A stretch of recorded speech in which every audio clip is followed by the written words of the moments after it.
I go out most Tuesday nights to an open mic in La Crescenta, California. There's a pro-level bunch of musicians who come in and serve as an insta-band for anybody who brings chord charts. I'd had a request to sing Forever Young by Bob Dylan, and I spent the afternoon learning it and charting it. But out of the 6 musicians that are usually there, only 2 showed up.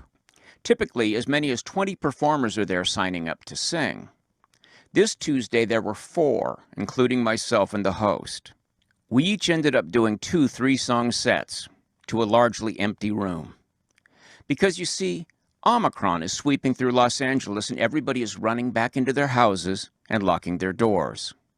Blue California, though vaxxed and boosted, lives in constant media-provoked fear of red California, where vaccination levels are much, much lower. But you know me, I'm always all over the data on COVID. And from what I'm seeing, I can't help but think that Omicron is exactly the thing we've been looking for. This current self-imposed lockdown might well be the last one for this little bat virus from China. I think that Mother Nature has sent us a solution. Some months ago, Joe Biden said that they might go door-to-door offering vaccinations. The anti-vaxxers took that to mean forced vaccinations. Biden never threatened any such thing, but Omicron does. This thing is super contagious. And figuratively speaking, Omicron is going door-to-door. 500,000 new cases a day nationally? That is one catchy bug. So I'm looking at the upside. I'm thinking of Omicron as an immunization program for people who just won't take the jab. Let's get into it.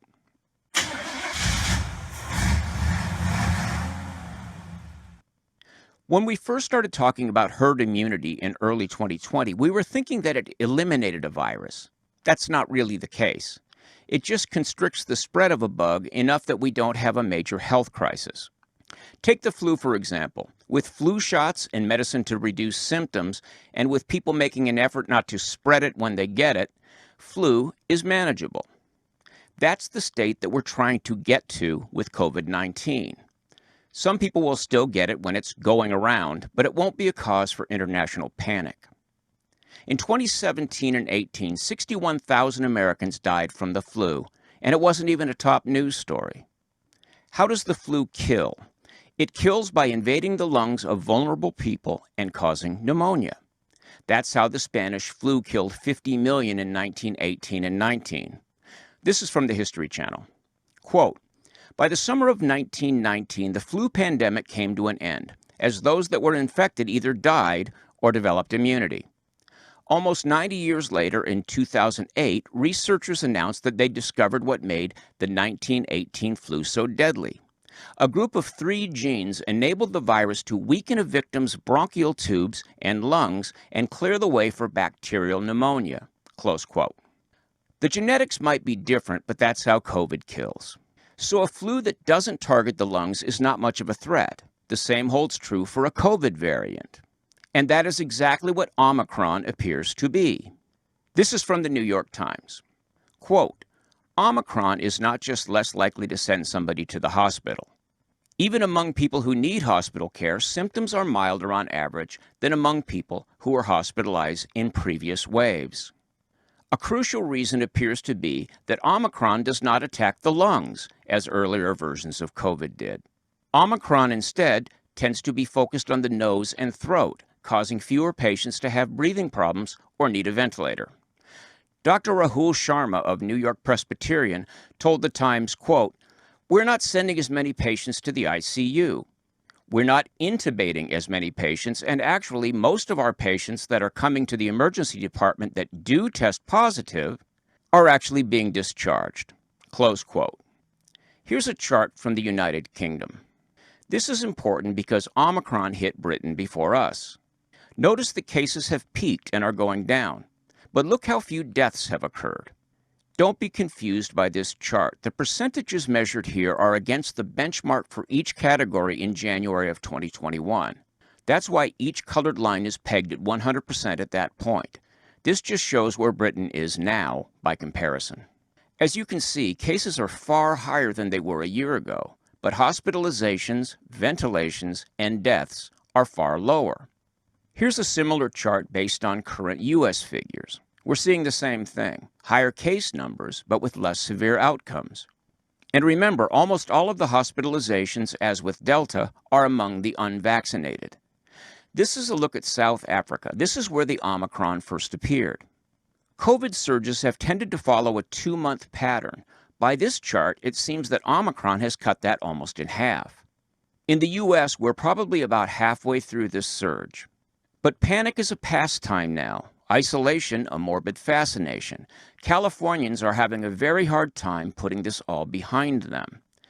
With the availability of home tests and so many businesses now requiring tests weekly, we're going to see big increases in case counts through at least January 15th. We're at 20% now, up from 2% 2 weeks ago. Again, most of these will be unvaccinated because vaccinated people aren't required to get tested. You follow? Those of us who have taken the vaccine are well protected. I got my booster yesterday, and boy, I'm feeling it. You probably hear it in my voice. These guys got theirs too. Both the president and I are vaxxed, and did you get the booster? Yes. I got it too. Okay, so... No. That's it's a very tiny group.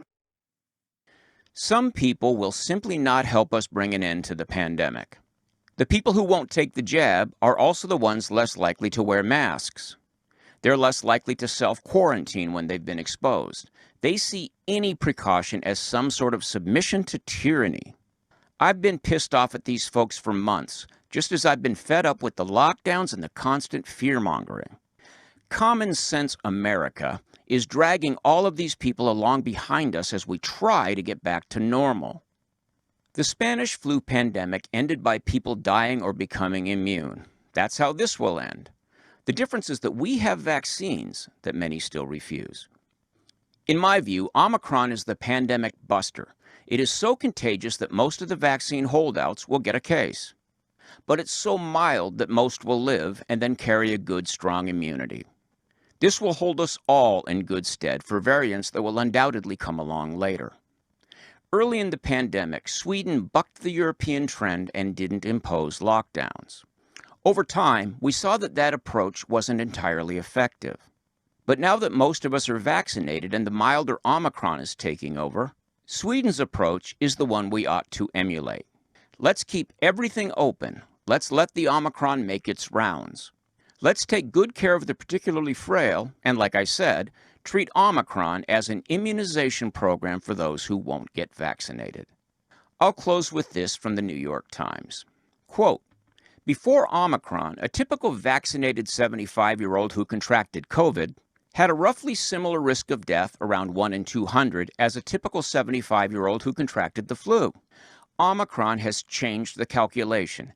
Because it is milder than earlier versions of the virus, COVID now appears to present less threat to most vaccinated elderly people than the annual flu does.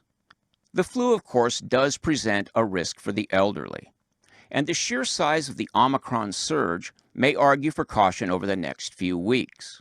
But the combination of vaccines and Omicron's apparent mildness means that, for an individual, COVID increasingly resembles the kind of health risk that people accept every day." Close quote. Close video. Thanks for watching. If you like this video, subscribe to our channel and then click the little bell to get notifications.